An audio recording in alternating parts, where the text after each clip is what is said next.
చంద్రబాబు నాయుడు లాంటి వ్యక్తులు అనే మాట, బటన్లు ఏముంది, ముసలావిడ కూడా నొక్కుతుంది బటన్లు అని చెప్పి ఇదే మాట చంద్రబాబు నాయుడు అన్నాడు.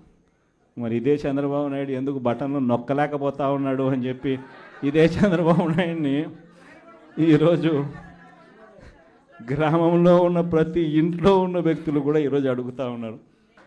మరి ఈరోజు ఏమంటా ఉన్నాడు, ఎంత మొహమాటం లేకుండా, ఎంత నిస్సిగ్గుగా ఏమంటా ఉన్నాడు, రహస్యం ఏదైనా ఉంటే చెవిలో చెప్పు అంటాడు. ఇంకా ఏమంటాడు, బటన్లు నొక్కిన జగన్ను పంపించినారు ప్రజలు, బటన్లు నొక్కిన కేజ్రీవాల్ను పంపించినారు, బటన్ల టైం అయిపోయింది అంటున్నాడు. అంటే మొహమాటం లేకుండా నిస్సిగ్గుగా ఇంత దారుణంగా అబద్ధాలు చెప్పి మోసం చేసి అధికారంలోకి వచ్చిన వ్యక్తిని